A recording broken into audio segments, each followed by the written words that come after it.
叫一个问题，你比如说那天这个我听这个马云老师啊，马云老师现在有志于教育嘛，哎，就讲了，就是说未来啊，这个人过去是人像机器一样的劳动，对吧？未来机器像人一样劳动，就是说可以大大的，就是人将来每一天可以好像他说的我记不清啊，就是那意思，人一天啊2-3个就工作2-3个小时就够了，大量的闲暇时间。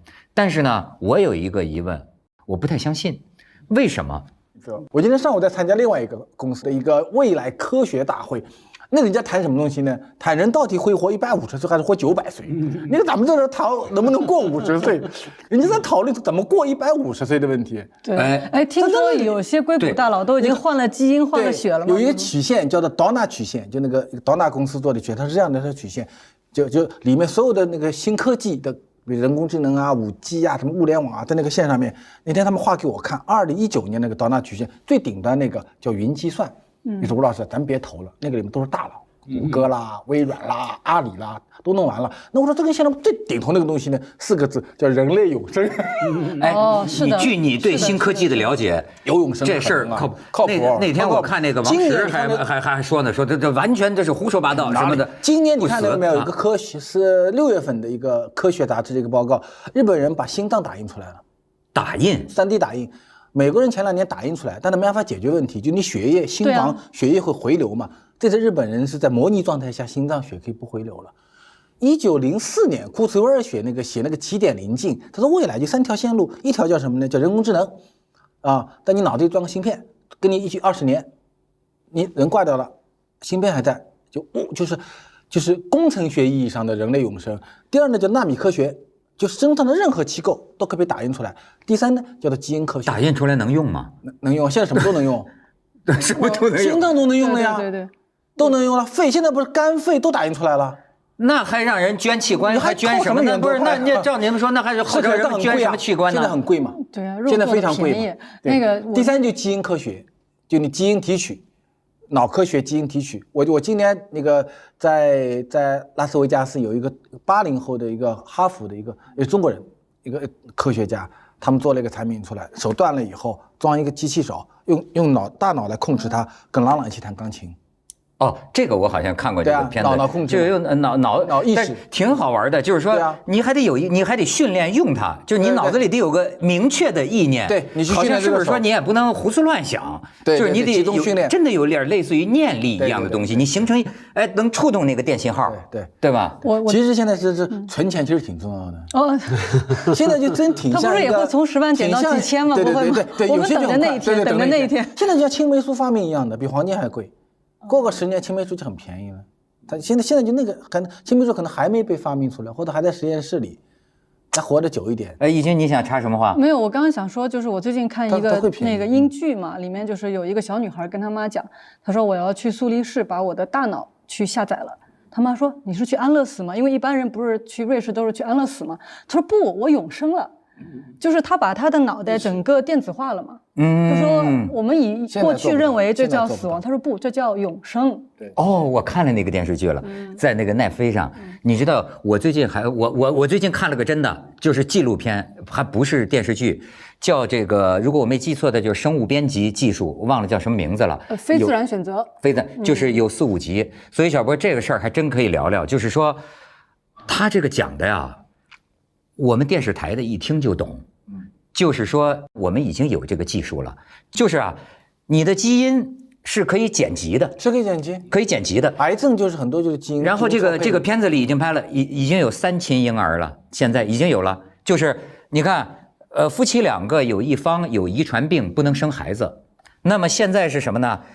把另一个女的，然后这个孩子已经生出来了。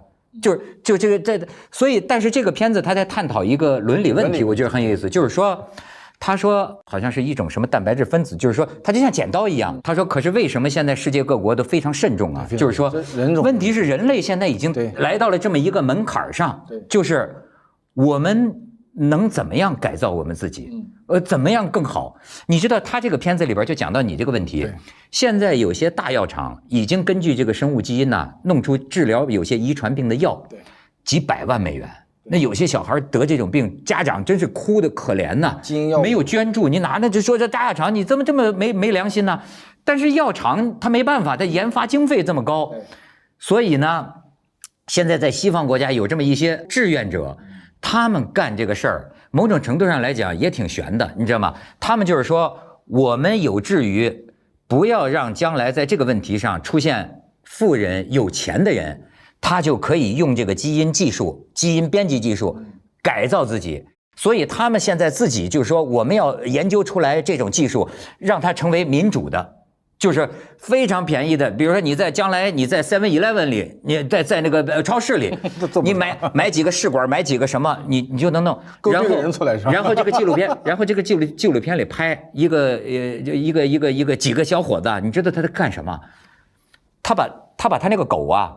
改造成那个绒毛荧光的发光的，因为他只要找到这个基因里边决定毛色毛发颜色的，对，甚至他说，哎呦，我觉得这将来太可怕了，就是他们描述，他说现在是什么？你比如说啊，你想长肌肉，将来的人呐，你不用去健身房，只要改掉一个你的基因里边负责抑制肌肉生长的基因，你躺床上都能长肉，不是躺床上都能长瘦肉，躺床上都能长瘦肉。我的天，你说，所以他就说我们人类现在已经来到这么一个临界点上，就说这个技术已经有了，当然很不成熟。现在就是，可是大家用在治疗上面是没有伦理问题的，你在用在比如说人种培养上面，肯定是有问题。所以他们就将来说整容将来也不需要了。你想眼睛变绿吗？这很容易啊。对，这个是现在是伦理上是有问题，伦理上有问题。16年的时候 ，IBM 他们有个案例，就是有一个人得了一个特别罕见的日本人得了特别罕见的一种癌症，但是他就跟基因相关。但如果你一般去找这个基因呢，你大概他们说跟我说读那个论文啊，要读那个上海大厦那么高，就论文叠在一起有300多米高，你人读不出来嘛。后来就用机器人来读了以后大概1天不到时间读出来，就得把那个基因找到。然后就把那个女的救活了，这是16年特别著名的一个案例。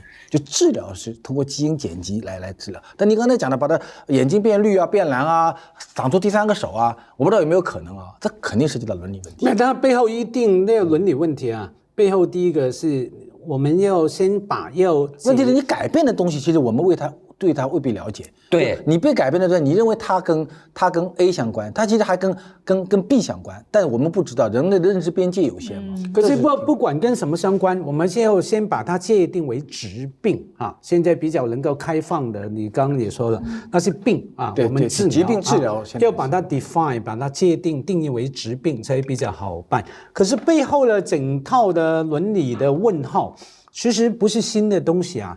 一直以来，不是在不同的年代、不同的地方都说，那一个群体，可能这些群体是什么呢？口疾，讲话口疾，像我这样大舌头的啊，不适合生存，可能用种种的方式把它灭绝灭绝，甚至至少把它隔离，对不对？其实他的理由也听起来对他们来说很充分的，不然他们会把我们整个群体水平拉下来。纳粹就这个说法。对啊，然后有些人说你智力差，甚至你皮肤黑的、皮肤有某种颜色的人就灭绝等等哈。所以其实这个逻辑背后是一样的，就是谁有权利到最后去决定生命本身，剪接这个那个哈。所以对，就是过去你比如说一般动物或者咱们以前的人跨越不了这个障碍，但是现在你看科技来到了这么一个时候，就是说展望未来。你是很有可能获得设计自己的能力的，甚至不表现在你的孩子。对，你当生就能改造自己。而且但是但是我们怎样决定什么是应该改造的方向？什么是完美的？什么是好的？伦理上解决。而且从民主角度来讲呢，我不是我讲年初见到那个哈佛的那个脑科学中心嘛，他们现在在做一个事情呢，就是脑力集中训练嘛。比如说，它的一种技术可以，我们一般人的注意力集中注意写稿子，一般不会超过1个小时的。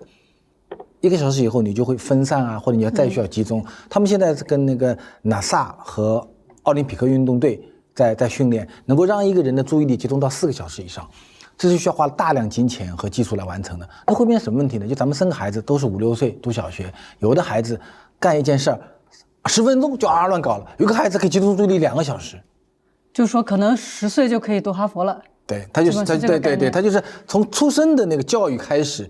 他已经有人变成超人，有人是人，但是就是值得担心的。但这个是完全已经基本上可以应用到临床环境下的一个技术了，已经是。但是我问你啊，小波，就是有一个非常让人担心的一个事儿，就是什么呢？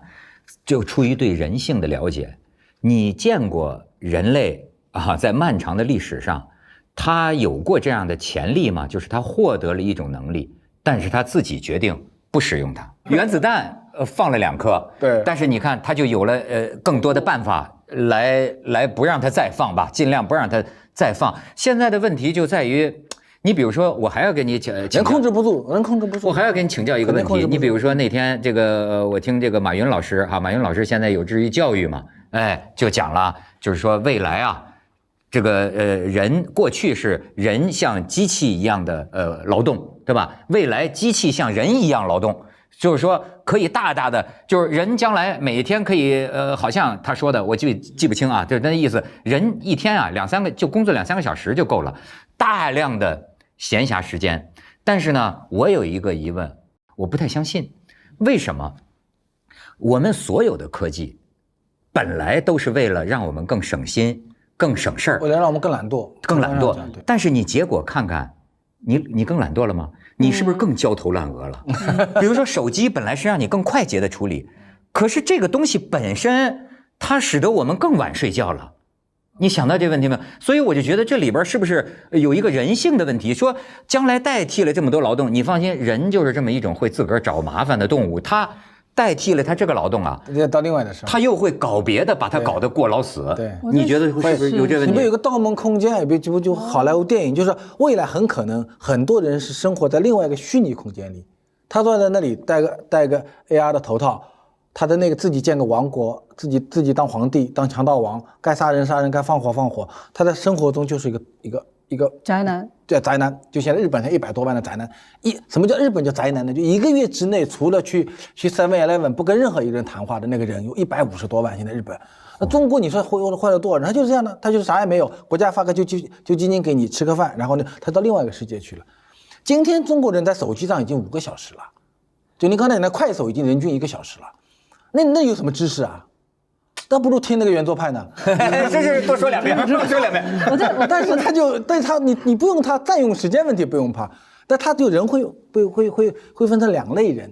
义军，您想发表什么？我在想说，就是说这个人类是不是少一个基因，叫做知足基因呢？就是我们现在所有的科技，我们对人的这种改造，你说的基因改造也好，什么改造也好，都在基于我们认为自己不够完美，我们不太好。我想说，但是我们对自己其实对人类本身有多少的认知呢？其实还没有达到。我们对自己的这个认知是在哪里？我是记得我今年经历过的一个让我最震撼的一个场面，是我在这个沈阳那个新松那个机器人厂里面，机器人，你进去就全是大手臂，就是那个，我说他们在干嘛？取道可以，他们告我说。机器人自己在造自己，我说他们知道自己在造自己吗？他说现在还不知道，以后会知道。但是我说为什么？他说他这个手臂一样的这么一个东西啊，它可以举一根这个就是绣花针，可以在纸上写字，也可以做一个非常大力的就抓举非常可以，就是这个强力东西。那我就问为什么都是手臂呢？他们说原来我们的人的手臂的设计是这个3个关节6个向度，这个是最完美的一个设计。他只要把这个手掌这个换掉啊，加任何头，他可以做所有的事情。哎呦，让我一下子觉得，原来我们自己不知道，我们拥有的东西其实也很好。就是我们为什么长成这样呢？为什么我们是这个？我们似乎还没有好好去认知。以前那个柯布西耶他们画过一个所谓叫完美的人体，但他画出来是那个头其实挺小的，手特别特别大。就是他们认为，其实就对人体本身的结构的就是这个研究啊，我在想，我们对自己的认知其实有多少？其实人都知道啊，所以说你说不知足，换另外一种说法的人有往上提升的驱动力嘛，不断往上提升，问题是怎么样使用它而已嘛。很难的，那个什么各种的科技越要求你的自律啊，像好多人知道，我有一阵子为了写作啊，都被迫跟我太太分开，对不同的房间、不同的床，因为这样我才专心写作。对，不然的话我就会很晚睡啊。因为我爱跟我太太聊天，聊到半夜3-4点啊。他聊了，他说不行啊，每天跟你聊，我没精力写作，没精神写作哈，那就分房睡，然后在那边。结果我以为分房睡可以早睡，结果更晚睡，因为我一个人独处的时候，我感觉自由了，没人看着我，就拿着手机跟别人的太太聊天，聊到更晚。然后为了不跟我老婆聊天，结果用手机跟别人的太太聊天，那就是只能怪我。那你太太给我自由，我没有。你太太可能也在那边跟别人跟你聊天啊。后来我看我太太手机，原来这个人很熟，全是文涛是吧？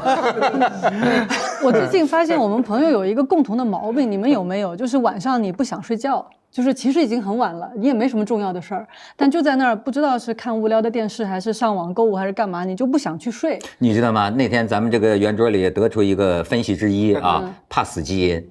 就是说人为什么老耗着？你想睡不睡，其实就是你老想延续上一个状态，在那个状态里老不想结束。其实呢，就是这有可能是一种，就跟那个怕死一个原理嘛，就是延长，好像一睡过去就是一个状态的结束嘛。你老想把上一个状态延长，就像不散的宴席嘛。我们希望永远不散的宴席。可是那宴席也没啥好的，这没啥关系吧？晚上不睡觉还有那么美好的理由啊！我自己感觉不是，我就是图那个静。其实那时候呢，你就是周围有点比较安静的那个感觉。你不觉得我们白天只要你有一个科技的东西在手里，你觉得整个你的状态是纷乱的？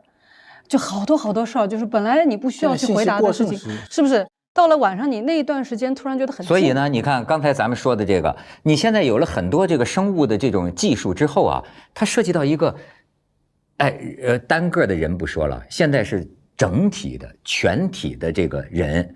你比如，我就看着那个生物编辑技术的那个人讲，就说这事儿没法民主。现在这个都是非法的嘛，就是你不能自己随便改造基因，都是非法的。他说为什么我们不能放开这个口子呢？他说因为这个就涉及到一件事儿，这种事儿没法投票，不是说你说少数服从多数，而是说一旦有一个进来了，人类的基因库从此就永远的有了这个，它会影响到你全部人类的基因。所以说，这你不能说多数服从少数，所以它必须全体。这个问题技术现在是被禁止的，严禁的嘛，就很复杂。但相比之下，我觉得小波有章法，他自控力，他能。你看，我记得当年小波就说他怎么发家致富啊？他说他从这个回国之后开始1年买一套房子。我是不是你说的？对，我很长时间1年买套房，1年写本书。你的房子什么时候断舍离？你的房子不是？那我现在问你，不让我买，不是你现在这又上市梦碎，肯定是还想继续上的。这你有没有想过你的人生规划？你这个个人 IP？ 我其实我想的挺明白的，就是说桌上有很多菜，其实呢，对我来讲最重要的只有一碗菜。比如我说写作，对我来讲这是最重要，但我不能一辈子只是财经写作。而且我如果只看到它，其实我也成不了一个好的财经作家。那我做企业也好，我投资，哪怕我今天失败也好，我年去看企也好，我觉得跟这还有关系。你看我又没写小说，我又没写戏剧，我也没干别的，我也没搞圆桌派，我就干这个事儿。但周边会有一些事儿。那么1年写本书，或者未来可能我年纪大了一点，3年写本书，这个事儿对我很重要。但我不能365天只干这个事儿啊，这个人生太无聊了吧？我该打麻将还得打麻将，该旅游还得旅游。该上节目还得上节目，该做点出版，我是这么在想。但这个事儿很重要，我只把这个事儿控制住，我别的都可以自由掉。我是这么想这件事儿。你觉得你活得健康吗？你看他连皱纹都没有，还不健康吗？对他真是，你看这俩，这真是没有，而且对精神很好。我就说他刚没化妆，我还以为他化了妆。不，我是这么觉得，就我这个事儿，其实你喝了什么东西了？我这个事儿不塌，我这个事儿不塌，别的事儿塌和不塌其实都无所谓。我是这么想这件事儿的。我现在就写作这个事儿不塌，别的事儿塌不塌。我现在就在想，就你说这个人们现在爱熬夜啊，就是老是耗着不想睡啊，其实也有一种啊，就是贪生，真的是贪生怕死。这个贪生意味什么啊？就是。哎呀，当然了，老想活着多有滋有味儿啊！你知道，就是你比如说我父母亲啊，就是这种活着的滋味，你知道吗？比如说我母亲这个卧床病了，对吧？我父亲就觉得活的少滋味。你知道，我说像他们老年人有什么享受啊？他说你知道，你看他就说，他说现在觉得一个人啊孤单，就是说过去呢，老两口出去遛弯儿。说穿这个衣服还是穿那个衣服啊？那能说穿这个颜色好，穿那个，拌个嘴吵个架。对，拌个嘴吵个架，这都是活着的滋味。对，就是有些时候，我记得上次有一次，陈天津老师也说有时候看见一个在上海看见一个反正是身体特别不好的一对老人啊，在那儿喝粥，就照他看来，他这个身体状况。活的质量已经很不好了，但是你看他们喝粥的那个感觉，你还是觉得这个活的有滋味，好愿意活着，能多活。所以我就在听你刚才讲这个，就说生物科技已经到了一个门槛上，我就发现马爷说的那个是不是真的不是逗乐？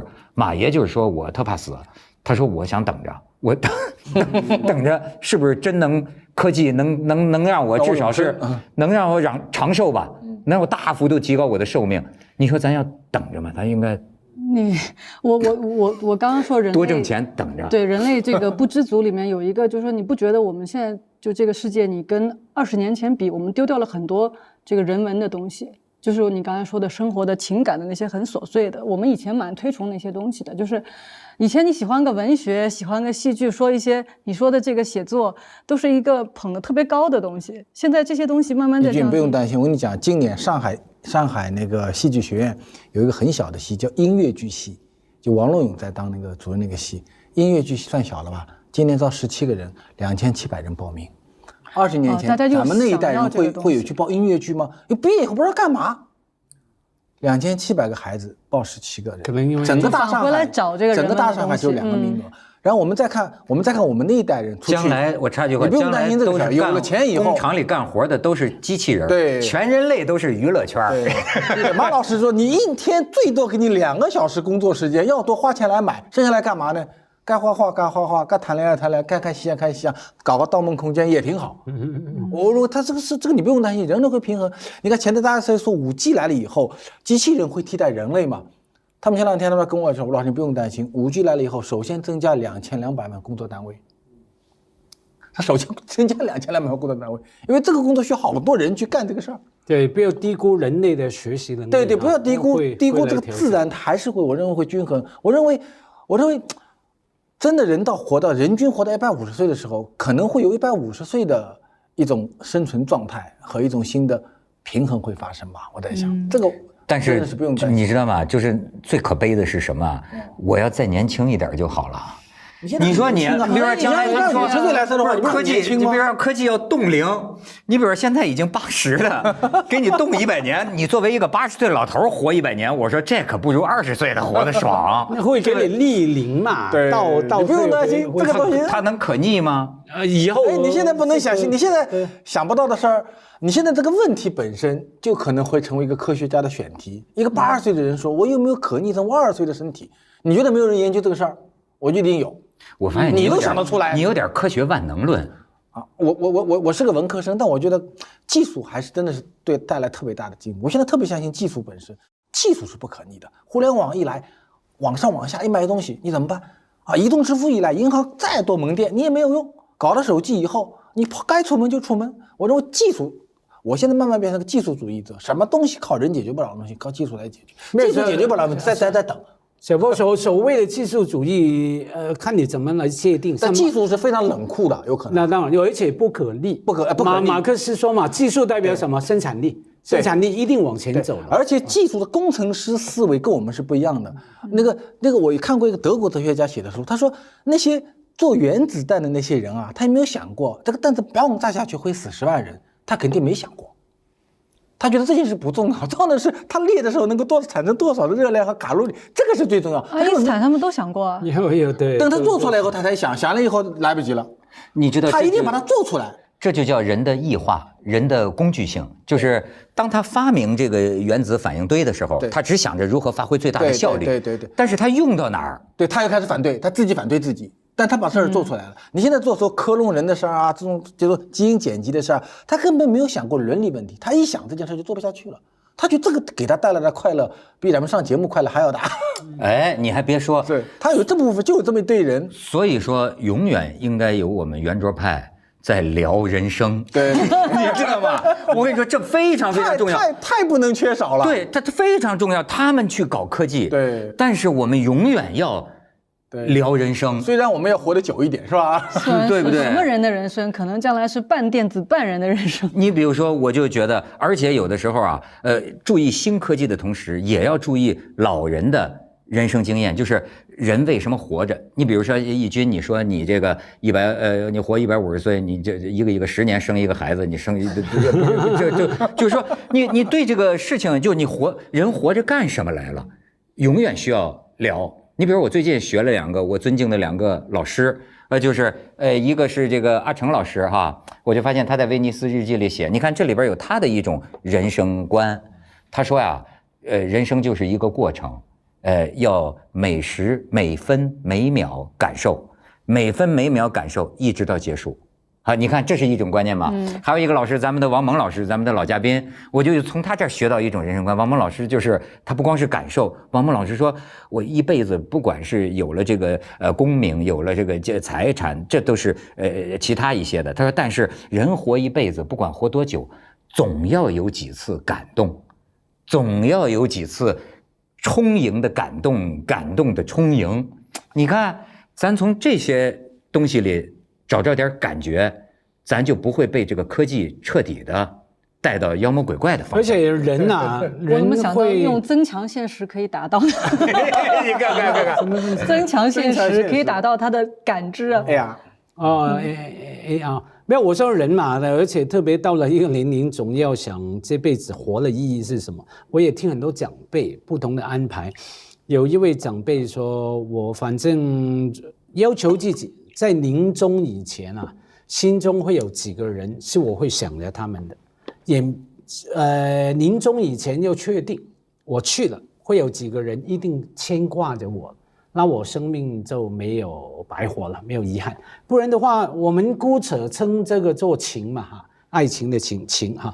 那不然的话，没有情的话，生命还是剩下什么呢？那有没有剩下什么呢？其实一切都会过嘛。刚阿成也这样说，王蒙也会说。可是最真实的那一刻，就是在你闭上眼睛以前嘛，你在想，我这样走了，谁会挂着我，牵挂着我？或者说我走了。我走的这个 moment 这个时刻，我还牵挂着谁？假如当你那时候发现你没人被你牵挂，也没人会想念你的时候，不是空上加空吗？更遗憾吗？你看情是吧？这叫人生死相许。对，还有叫债是吧？把钱借给人家，都互相有个惦记。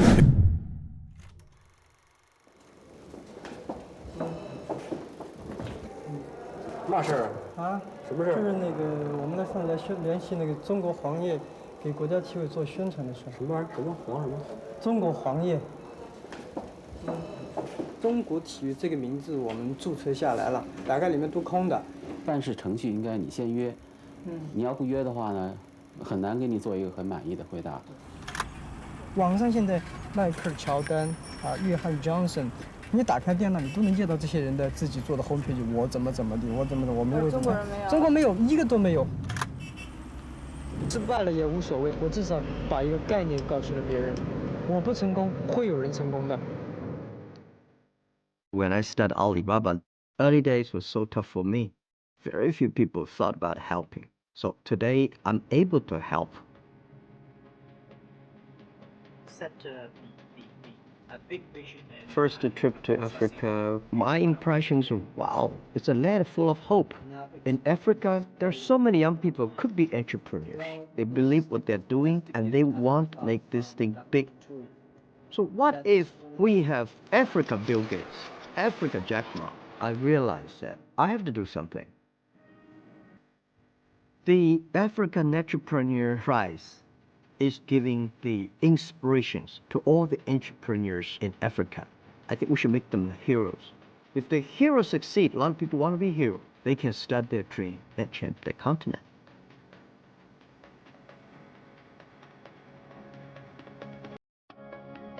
Tonight's Challenge today, the African continent will pitch for a live competition for a share of $1 million in shared money.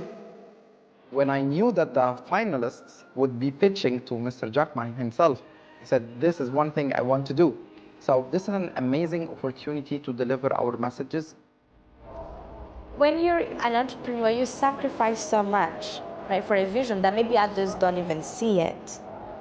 They've never seen somebody like me be successful. If we get the top prize, it's going to revolutionize the company. You mentioned Liberia, people think about poverty, the war, Ebola. This is an opportunity to show a different side of the Liberian story. Give science a chance in Africa. What was killing African women? I'm just the one that is the next afraid of being in front of you guys, honestly. 2 billion people still don't have access to clean water. We want to solve the malnutrition problem.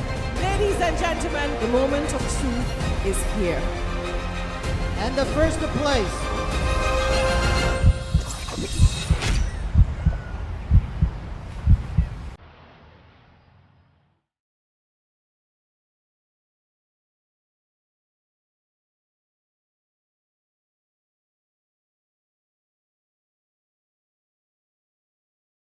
All I can say is you guys are already winners.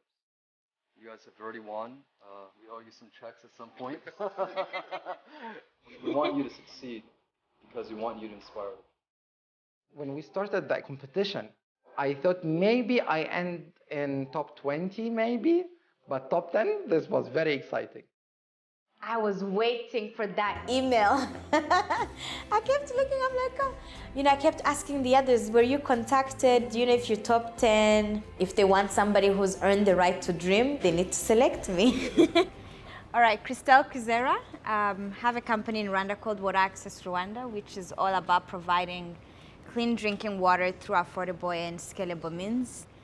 Hello everyone, my name is Omar Sakr. I'm from Cairo, Egypt. I'm running Nawa Scientific. You can imagine us as a research center that works online. We are trying to get Africa to feed itself on the world. So if you have any question of any of the 3 countries, Every one of them is solving an actual problem. They all have successful businesses. I told myself this will be a very intense competition.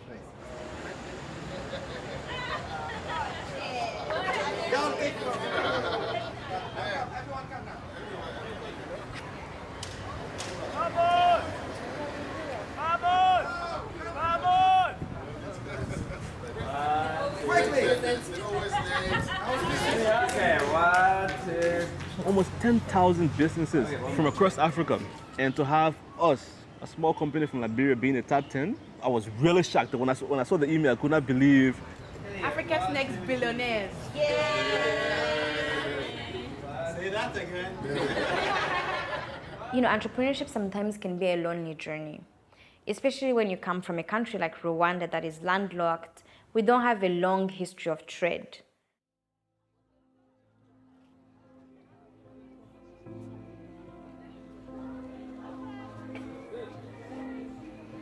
I was born 4 months before the genocide, so I'm actually as old as the new Rwanda is.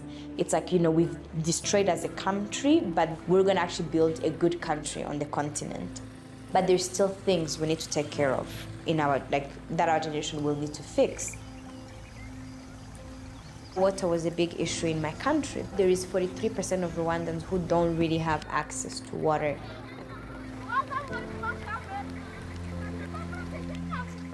People may die because of looking for water.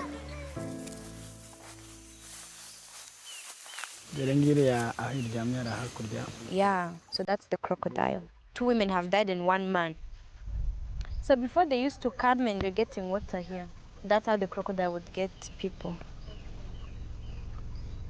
Water is life, but this water is not life. This is death. Ndabyibuka cyane niyo mbonye iriya foto buri munsi urabona ko iba iri muri salon yo bidabyibuka. Umugore wanjye amaze kubura muri ariya mazi ntabwo nongeye gusubira kuri Nyabarongo.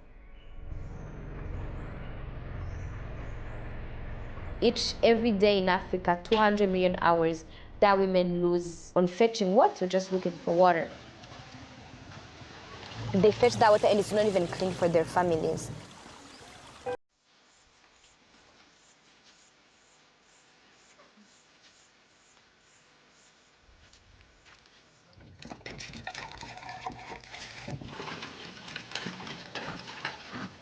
nanjye usangira nanjye gatanu noneho umwana aza kugira ikibazo rero cyo kurwara inzoka kubera amazi mabi ibimenyetso nabonye bari bafite indwara ikimenyetso cyo guhitwa kuruka cyane nibyo byabinyetso umwana yaretwaga akanaruka ibi byanteye impungenge kubera ko nabonye ari ibintu bidasanzwe byanteye ubwoba niyo mpamvu nihutiye kujya kumuvuza noneho umwana aza kugira ikibazo rero cyo kurwara inzoka kubera amazi mabi impamvu nuko n'andi mazi twabonaga hafi n'ahandi hantu ushobora kuva ahantu hari amazi byari urugendo rurerure nk'amasaha 3 kandi nk'umuntu w'umubyeyi ntabwo nashoboraga kujya kuvoma mu masaha 3 ngo ndagire ikindi nkora. If they drink the water without purifying, the kids will get sick, some people dying from diseases like diarrhea. So my business as a social enterprise is looking at providing the infrastructure, the treatment of the water before it's delivered to population.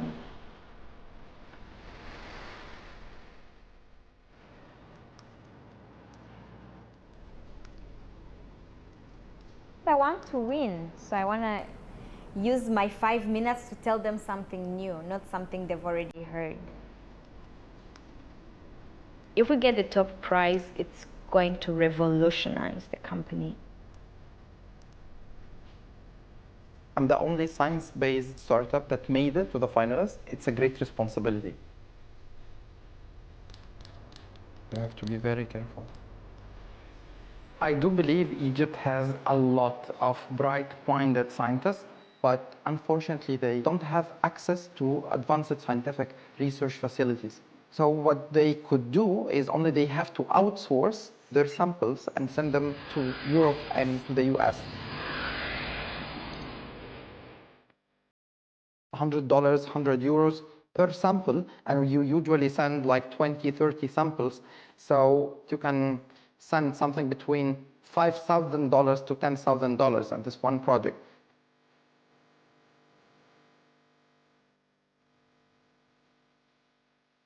When I first went to Geneva, entered the lab and see all those high-tech equipment in one place, I felt like, wow, very big eyes.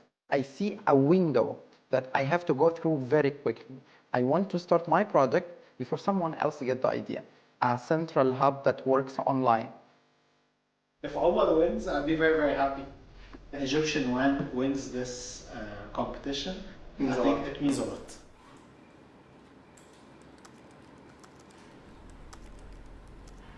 I don't think 5 minutes is enough. I've been doing this now for 6 years. Everything. I want the judges to know about everything. The first time I heard about AMPI, finding business heroes, was something that appealed to me. I come from a country where there aren't too many young people who are doing entrepreneurship. Many people don't really see business as a viable path.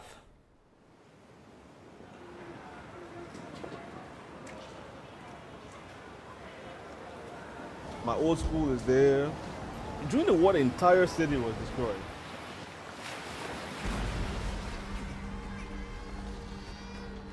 It was a very traumatic time because we knew that people were getting killed every day. We had people shooting guns all over the place. Like now, I cannot listen to firecracker. Kids in other countries were having normal childhoods, normal lives, and we were going through this war where we were struggling to just survive.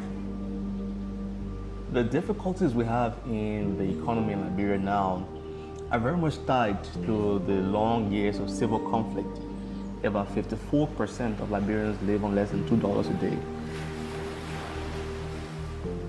There were lots of sad things happening around us in the country, but because we had family members, they tried as best as they could to create a normal environment.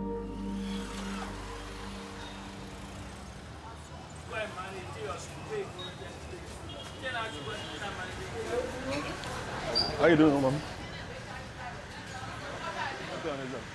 How I was like when I was small.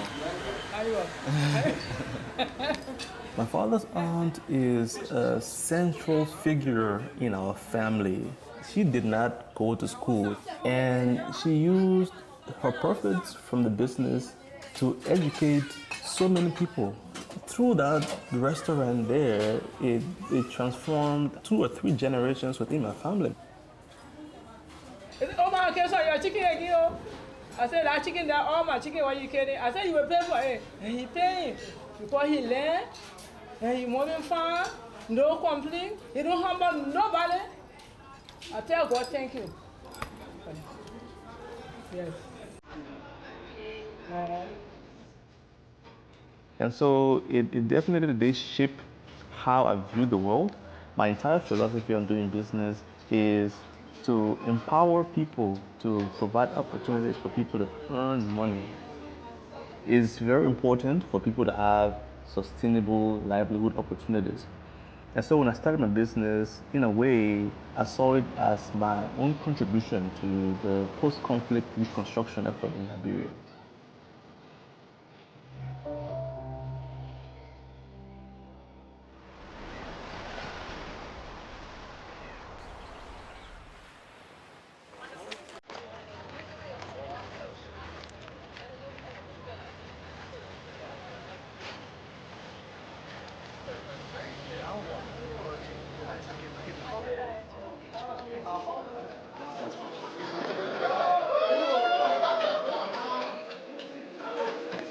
Tonight's your show, right? And I think this is the very, very important movement for you and for African entrepreneurs. You are absolutely great. We want to make you successful so millions and millions of the young people in Africa, they can learn from you, they can be inspired by your stories. So, that's it. When I see these people, I just like see 20 years ago of me. If I could be able to share the experience that I have, that could be something really useful for them. What was the actual story behind choosing the name of Alibaba? We heard like 3 stories so far. Easy to spell, right? And A always start whether you are good or not. A is always on the top. Yeah. And Mr. Jack Ma was always a role model for so many of us who made it from zero to a huge empire of Alibaba. You're very, very busy people. How do you avoid burnout? I burn out every day. If you don't know how to priority, it's impossible for you to survive. He really talks about his rejections at the beginning and uses that to inspire other entrepreneurs across the world. Jack said he's burning out all the time, but I've never seen him burn out because in front of his team, he is always positive energy. That's very, very important. And when you want to burn out, go burn out in private. Just like we don't cry, we make competitors cry.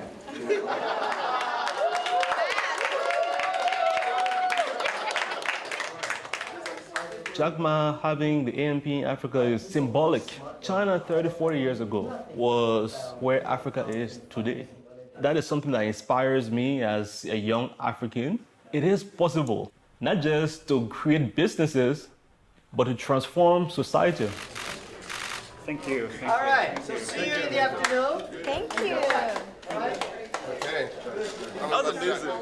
Meeting Jack Ma one-to-one. Excited. Energy. Pretty good. Meeting the judges is exciting. We're fighting for this. Wow. I think you did my eyebrows. Yeah.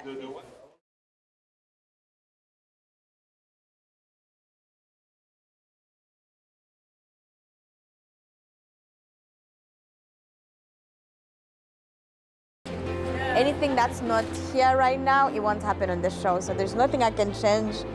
It's good. I just have to go and go through with it.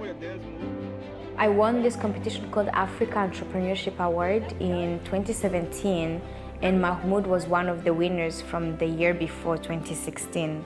So we actually didn't know each other until ANPI. I think we both are going to win.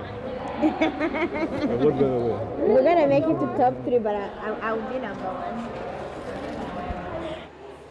I do believe they are all doing amazing businesses, but I do believe as well that all African problems can be boiled down into science.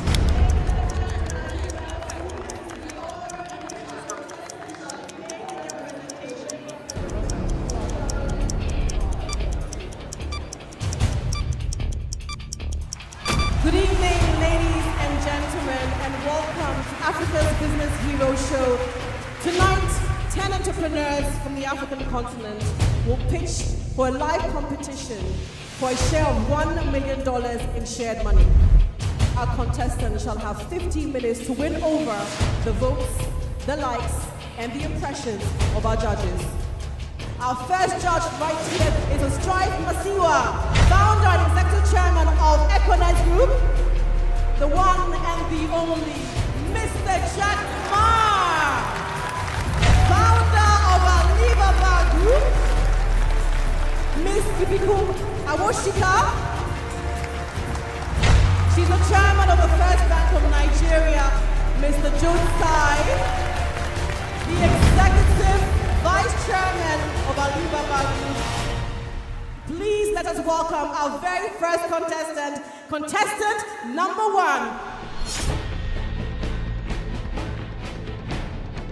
So I'm going to explain today how we intend to craft the global infrastructure for African culture. We are a growing company, a global company from day one. So why do you need the money from here? Drugstock is a cloud-based pharmaceutical distribution platform that connects manufacturers of pharmaceutical products to hospitals and pharmacies. You have a great business model. Don't send us down a rabbit hole. He occupies strategy and finance, IT, operations, and growth, essentially. It is impossible to operate a company, have 2 CEOs. We want to solve the malnutrition problem. It's a very big problem. And by the way, it's not only about children. Egypt alone has 19 million adults that are obese. Now your question. You're trying to solve this problem. It's really not your business. Very stressed. Everyone is a rising star. So I'm just thinking how to up the game, do better.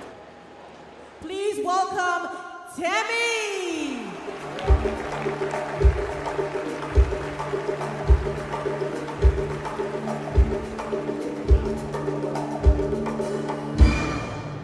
Good evening. I would like to show you something. It was the difficult birth of my son that got me obsessed and critically concerned about what was killing African women. When I gave birth to him, it was a very crazy, difficult birth. It was probably the worst day of my life. Basically, a mom gives birth, and once she starts bleeding, she has between 20 minutes and 2 hours to die. Every hour, 10 African women bleed to death because their hospital cannot find the critical supply they need to save their lives. Life Bank is a medical distribution company. We help hospitals find the critical supplies they need to save their patient's life. And we deliver these supplies in the right condition and on time in 45 minutes. And we connect blood banks to blood donors. And we've been able to rescue 6,000 people from death. We've grown by 3x every single year. And we're tackling a big market worth over $30 billion. I would like to show you something.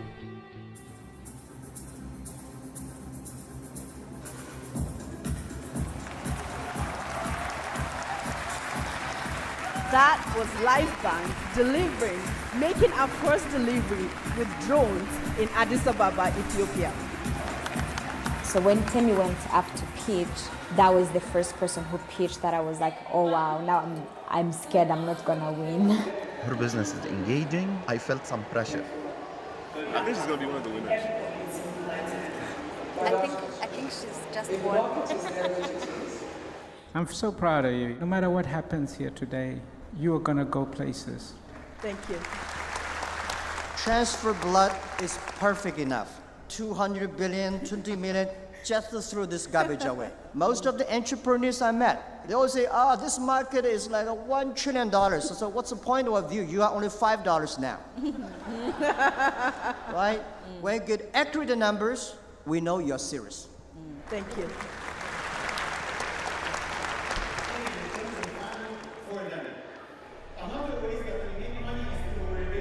I don't allow anybody else to distract me. And I'm standing here as one person, but I'm representing thousands of people, people who work for me, people who are our partners, the farmers that we work with. This is an opportunity to show a different side of the Liberian story. This is my mother, and she's the hero for the story I'd like to tell today. And she used almost all of her profits to enroll me into one of the best schools in the country, which laid a solid foundation for my future.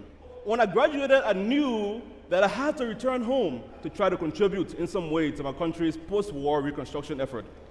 You see, in Liberia, palm trees grow everywhere. But unfortunately, most of the smallholder farmers who make palm oil continue to live in poverty for several reasons.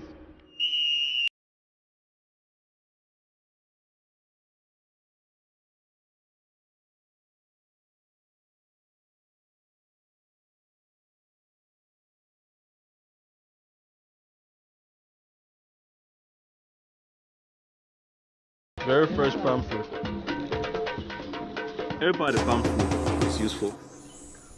In Liberia, we have about 29,000 smallholder farmers who make palm oil. But a lot of those farmers remain in poverty. This is the traditional way of making palm oil. It's very hard work. Most farmers don't have access to machines. The same amount of work that it takes 8 hours to do by hand, the machine can do the same amount of work in about 30 minutes. And so J-Palm solves what is essentially a last mile problem. We travel to very rural areas and set up simple machines that enable farmers to produce the oils much more efficiently. They use it to make the oils. We take about 10% of the oils. I'd like to understand your business model a little bit better. So what's your source of revenue? The source of revenue is from the products that we make, from the oil. We have lotions, soaps, basically whatever product you have in your bathroom, we want to be able to create for skin and hair care. I smell very good. I feel yeah. very good. Who designed this? You know, I designed it. You designed this? Yes. Good. Everybody we have, I made for the first time. So now we're almost done. I'm the first person to test all the products. I would make them, I would test them out, see how they work for me, and then we'll bring it and share it with everybody else here.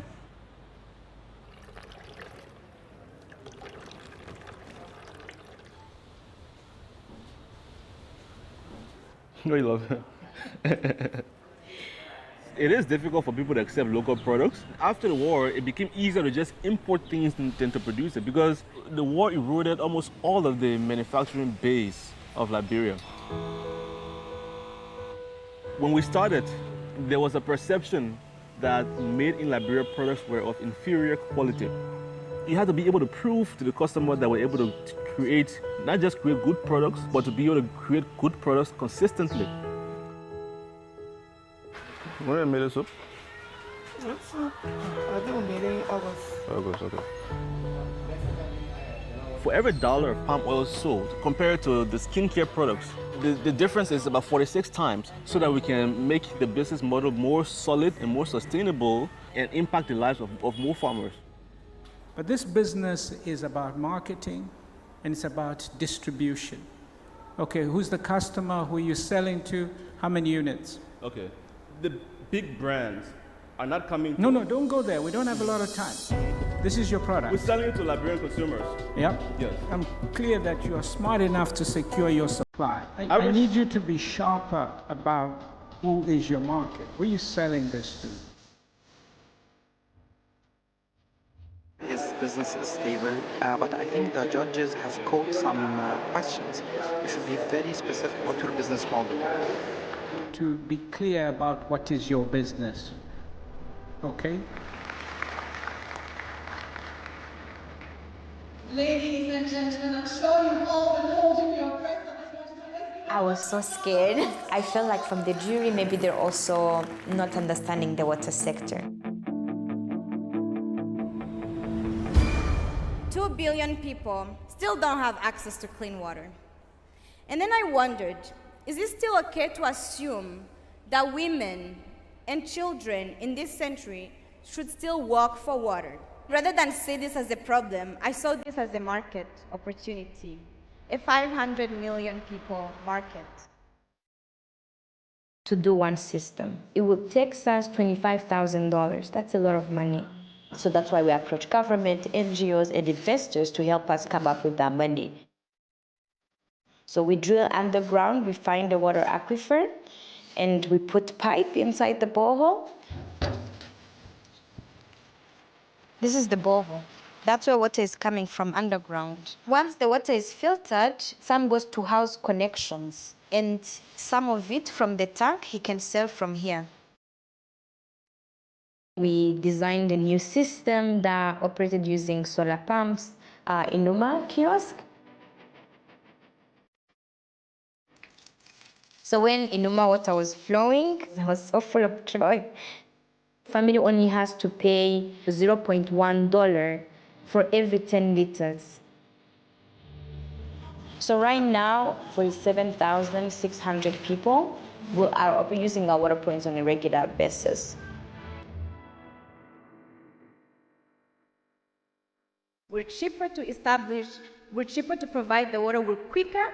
It takes us just 2 weeks to get in the community and give them water. I think businesses actually have a bigger chance to address the water crisis than governments. But once they decide to do it, where is your business then? Charity organizations around the world that are trying to get water to the last child in Africa who needs water. How does that compete with the sustainability of your business model? Actually, those are competitive in some ways. But what's not usually worked around in these models of foreign people coming to do projects in Africa is the long-term sustainability and operation of this infrastructure. Things break and need money to fix. Okay, community contributes this money and we fix the pump. But every person in the community is individual. And you find that this neighbor says, okay, if my neighbor doesn't contribute, I also don't contribute. So by having a business model around this, we can actually make sure that there is a business person at the pump who keeps it working. I care that my water is being produced and consumed. If something happens in the pipeline, I'm losing money, I'm losing revenue.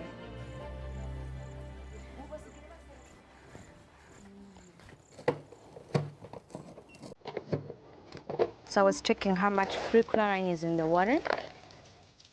0.1. 0 is bad because we need some little bit. We don't want high, but we want some. It's all good. We do a water quality test every month. Being able to test regularly makes them more confident that the water is safe.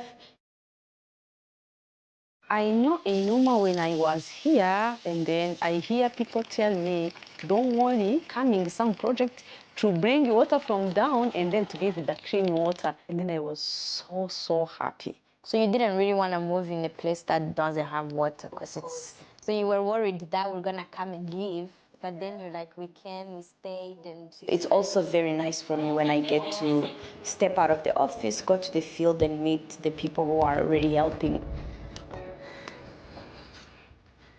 My name is Pizera. It means hope. She won. And I live for the day that every African child can access water in their homes. Thank you. I like your confidence and very simple model. Your competitor sounds like your government building up the water, right? So move faster than the government. Serve better than them. So go ahead. Please give me the funding to scale that quickly. Thank you.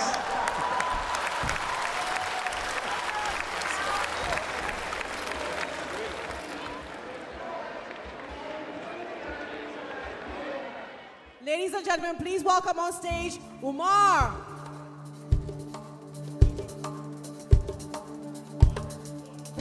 To everyone, please fasten your seatbelts because we're going on a very fast trip to the future.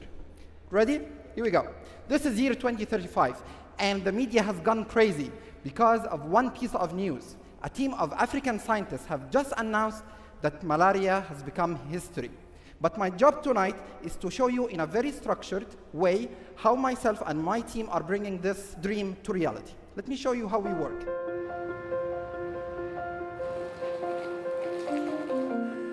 We are a core hub of high-tech advanced research equipment operating online and on demand. Basically, this is Nawa online platform, and then you choose the test you want to carry out. The courier will come to you, collect the samples, bring to us, we do the analysis, we send you the results back online. We went through a lot of obstacles. In the beginning, people were not still trusting us because we were the first to do so. We had to build trust. Here we have the case of a little bit angry customer, and she was not happy with the results. So we asked her and send one more sample, which is a standard. You know, we don't know. And in fact, I will do one sample for free. When you check the standard sample and say, aha, this one is correct, this means the whole are correct. Nermeen is a regular customer. My major field is working on breast cancer. At this time, we have only one sample, and we need to make sure how pure it is. Ensure that we have correctly prepared our chemical compounds. A lot of researchers who tend to use the same machines, so it would take very long time. Access to them are not as easy as what you find here in Nawal. I'm going to see results on positive and negative. Nice. I'm very happy. The results are perfect. Thank you. This is what we're looking for. Thank you. And I think it's nice because it only took like less than 10 minutes. The actual acquisition took 30 seconds. This is not very common, of course. And luckily, we have the correct compound and the pure compound. So my molecules hopefully can help fight this big battle of breast cancer in women. Our clients love us. Through our journey, we analyzed more than 25,000 samples coming from 9 countries. And guess what? We're doing this at 70% gross margin, and we are very hard to compete with because we're very much know-how based. We say you have no competitors right now, but if you have a 70% of margin, competitors will come. Definitely, definitely, 100% agree. Yeah, I wish the competitors from China can do things like you supporting more science in Africa. Now, Mr. Jackma, still known as Professor Ma in China, you've once been a teacher, you believe in education, you believe in science. Dear judges, tonight, give science a chance in Africa. Thank you so much. Great presentation. Our 10 contestants are going to be shortlisted to 3 finalists.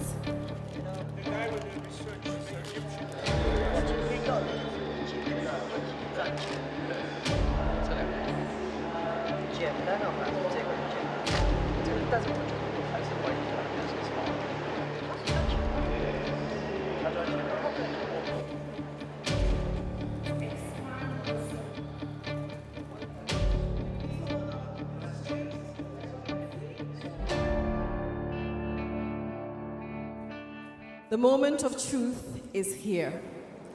3 contestants will be the next round. One is Christiana Quizara. Yes! I think she really deserves a big round of applause, Christelle. Christelle, please take it forward. And another one is Tammy Diwa.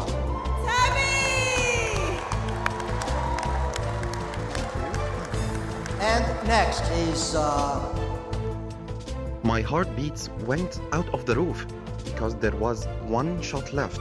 When I gave my pitch, I definitely thought that I would be in the top 3. Alma Sakra. Congratulations!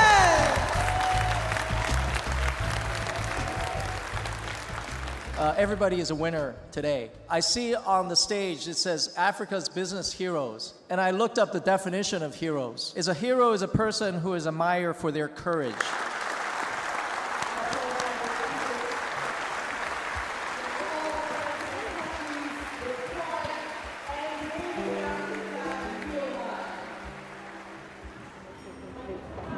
I thought it was definitely possible for us to make it to the top 3. Once the results came out, I knew that, okay, yes, well, we didn't make it this time, maybe another time.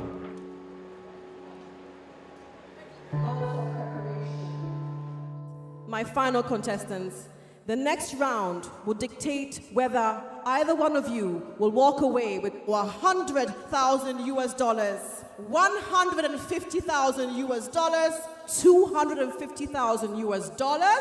Please show us the number in which you are appearing. Number 1, Umar. When I decided to go back to Egypt, everyone was telling me, do not come now. In Middle East and Africa, that has no previous success stories of life science companies like ourselves.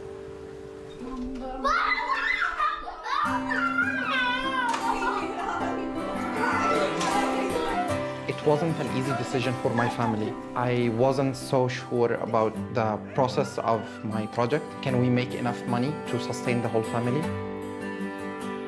I don't believe in luck, I believe in hard work. I think our very first contestant is ready. Ladies and gentlemen, please welcome back on stage contestant number 1.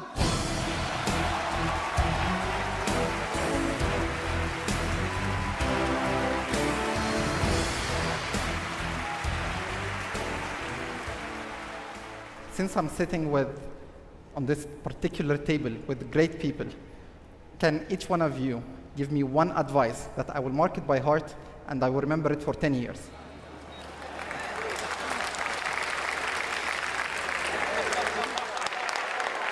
I want you to keep the skill and the scope before you, but to build in stages so that you can build sustainably and successfully for the long term. As you build, you take into account the diversity of Africa and the world. This core to your business is skills. Do you have family? Are you married or? Yes, my wife is here and I have 4 kids already. Oh. By the way, my wife is a scientist. She holds a PhD in chemistry as well.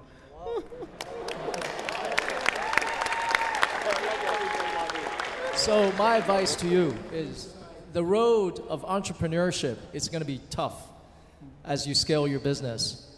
But what you shouldn't forget is you take care of your family. Because if your family is happy, then they will support you. Thank you. Thank you so much. Okay? May I?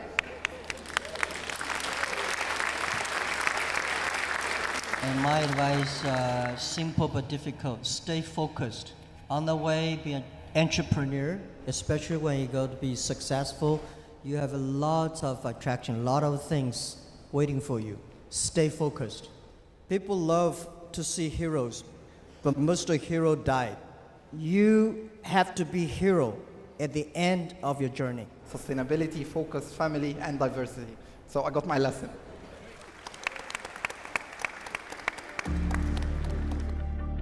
When I was waiting to go up for round 2, that was my most nervous moment. I had no idea what's gonna happen. Ladies and gentlemen, please welcome on stage Christelle. I have a question. If you were one of the judges among the top 10, who are the 3 people you would pick up? That's good. This is gonna out me to Yeah, this is everybody the else. way that you hire people. My personal pick, actually coming into the competition, was Mahmoud, because he has quite a lot of potential, creating value where previously it was non-value. So how old are you now? I'm now 25. Wow. Wow.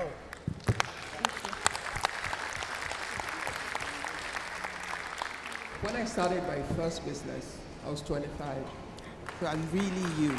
So one thing I want you to never forget, never apologize to anybody for your age. Thank you.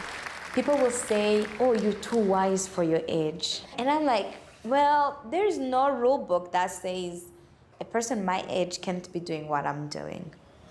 Being the youngest person, I know people have doubts, but nobody knew what I'm actually suffering from. Nagwazi. My name is Christelle Kwizera. I am from Rwanda.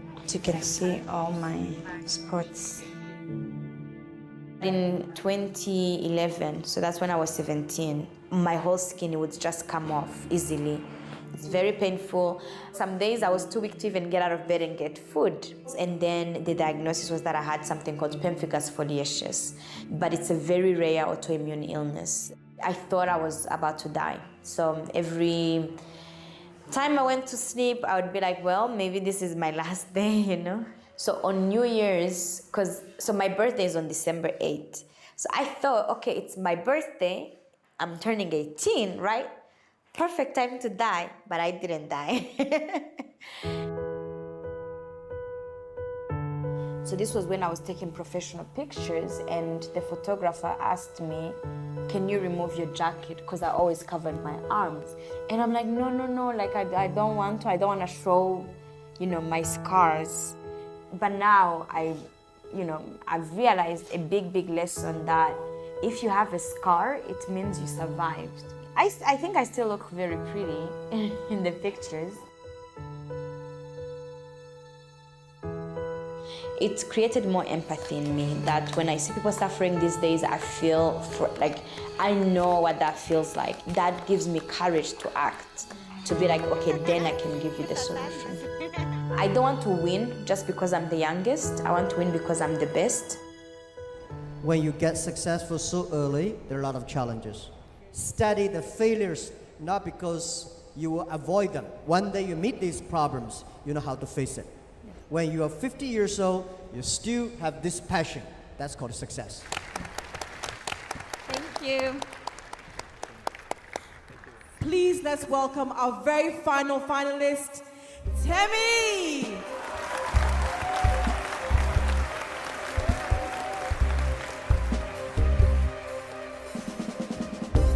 So I'm going to start with my first question. I have an amazing team. They are all believers. But I think one thing I struggle with is how do we build a platform where they can co-own the business? First, they need to work with good bosses and good colleagues. I think that is very, very important. The number one reason for employees leaving is because they don't like their supervisor. For the first 10 years, Alibaba was very difficult to hire people because nobody trusts us.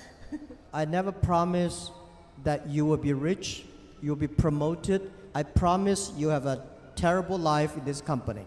And very important for you to keep them is they see the hope of the company.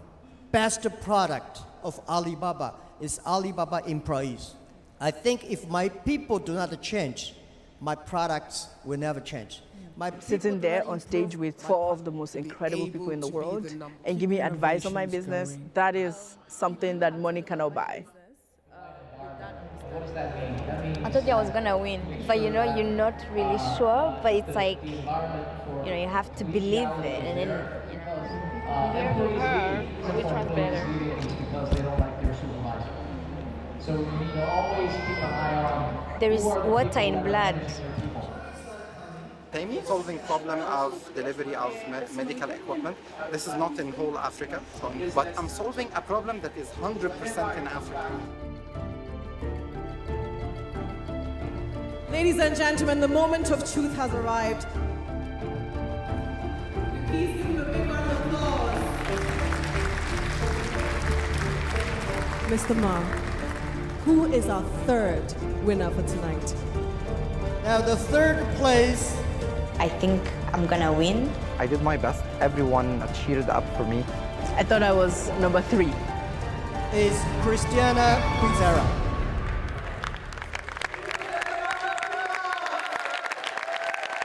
I was surprised when I ended up being number 3, which means I lost the last round. And the second place. Then they called the third person. I was like, oh, okay, second is good, second is good. Is Alma.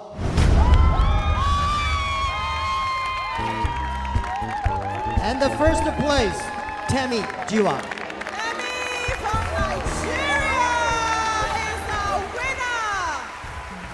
Ladies and gentlemen, our African Business Hero 2019 has been declared. Thank you.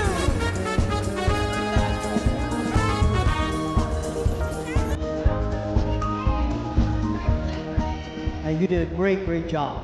I think I have more confidence in Africa, more confidence in the young people and entrepreneurs.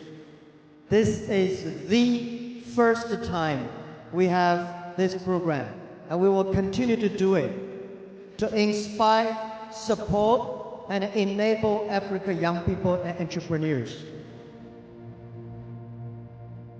We want to inspire the whole young entrepreneurs in Africa, not the top one.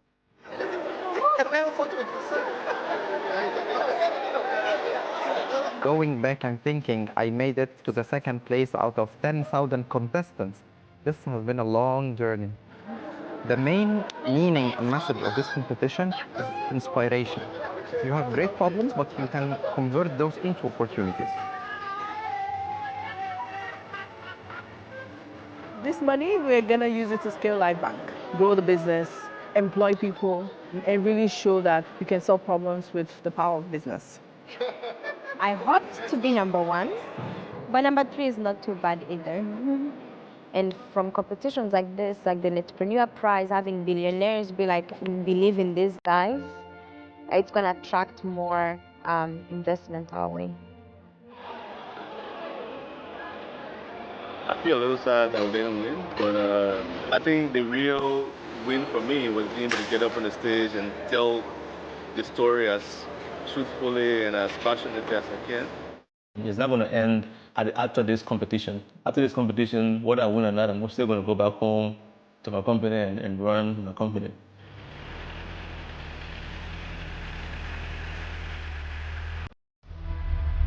My goal is that within the next 10 years, 29,000 smallholder farmers in Liberia who make palm oil should be able to have access to machines. We should have a kind of economy that supports every person so that regardless of what your dream is, you should be able to have the opportunity to make that dream come to reality.